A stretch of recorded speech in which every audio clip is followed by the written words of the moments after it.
चाहिँ हामी डोनट बनाउँदैछौँ। अनि डोनट बनाउनको लागि हामी किचनमा आइसकेका छौँ र यहाँ किचनमा आइसकेर हामीले सबै सामानहरूलाई तयार पार्दैछौँ।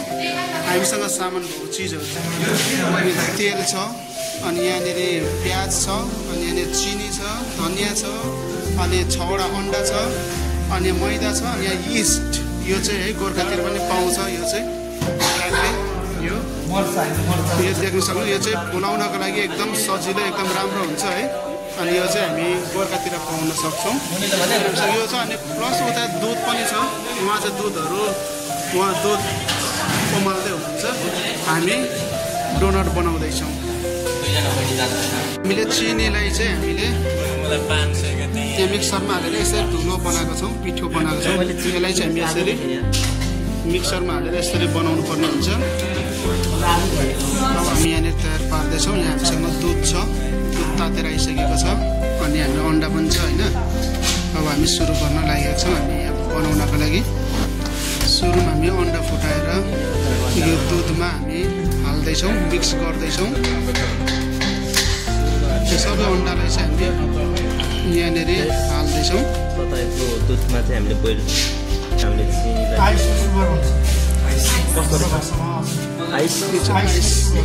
सुगर भन्छ अरे है। यो चाहिँ चिनीको पिठोलाई चाहिँ एकदमै।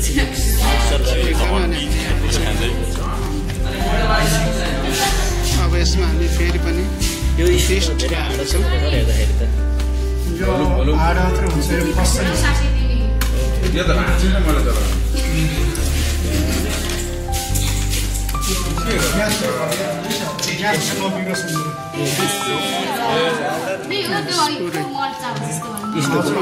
यिस्ट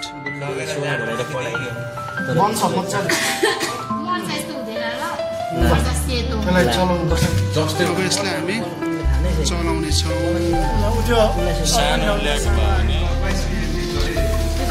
यो हाम्रो माइनस सस बनाउने छ यो होइन।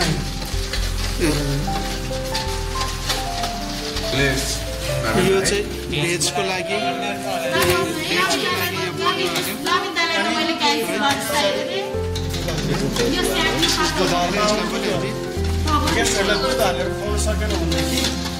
अब यसमा हामी मैदा हाल्दैछौँ।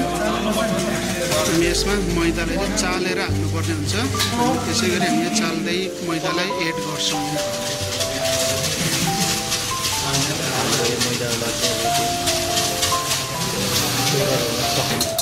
अब यसलाई मुस्नुपर्ने हुन्छ। यसलाई चाहिँ हामी सकेर यसलाई हामी मुस्छौँ।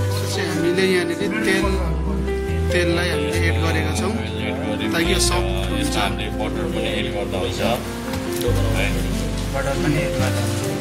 कुन बटर हो सर? पग्लेको बटर।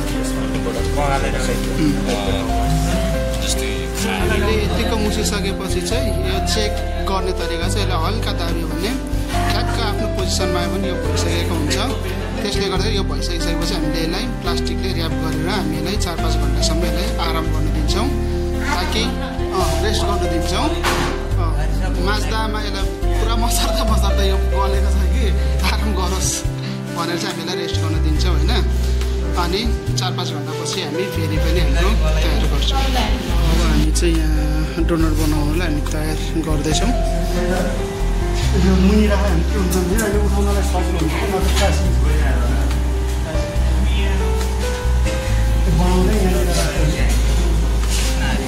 बनाउँदै यसमा राख्नको लागि चाहिँ हामीले यो मैदालाई छर्केको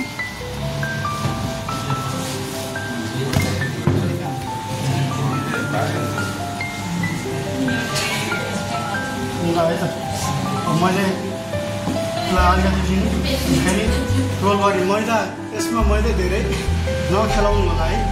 मैदा जति खेलाउनु हुन्छ त्यति साह्रो हुन्छ। त्यसैले यसलाई जस्ट हल्का घुम्न छ।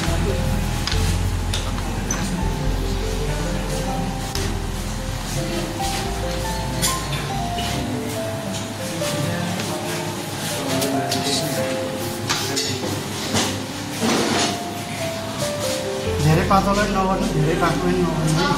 जस्ट हात हल्का हात गऱ्यो भने आफै यो रोल हुन्छ है। यसरी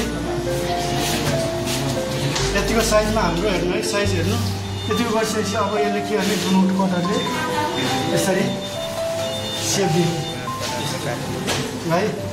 यो डोनट कटर हुन्छ यसलाई यसरी यहाँनिर साइडमा राख्नु होला। अब घरमा यदि काट्नु छ भनेदेखि बिर्को लिनु सेप दिनलाई राम्रो सेप निस्किन्छ। र अर्कै मैले एउटा सानो बिर्को लिएर राख्नु सेप दिने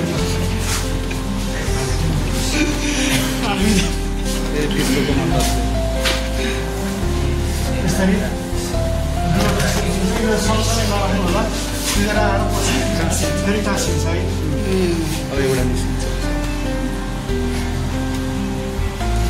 यतिकै निकाल्नु यसलाई फेरि रोल गर्नुहोस् अनि त्यहाँनिर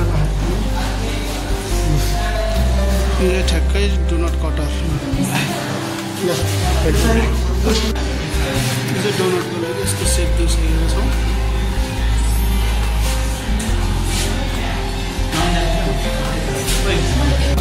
हामीले रेस्ट गराएको डोनटहरू चाहिँ अब हामी पकाउन लिएर जाँदैछौँ। यतिको ब्राउन कलरको पनि चाहिँ हाम्रो तयार हुन्छ। सानो आगो बालेर चाहिँ हामीले यसलाई बनाउनु हुन्छ, नत्र डढ्ने सम्भावना ज्यादा हुन्छ।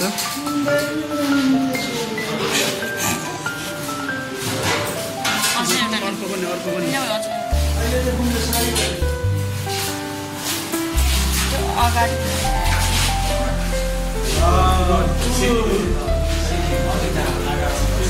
चकलेटलाई पानीमा हल्का उमालेर तयार पारेको तयार भइसक्यो।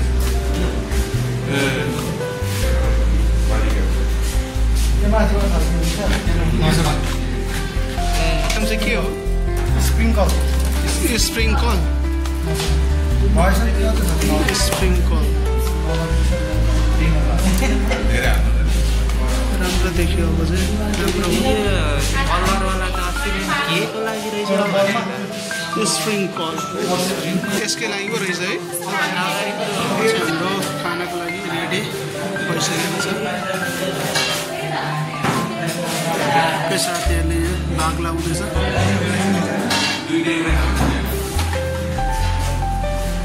हाम्रो आलु र चनाको सब्जी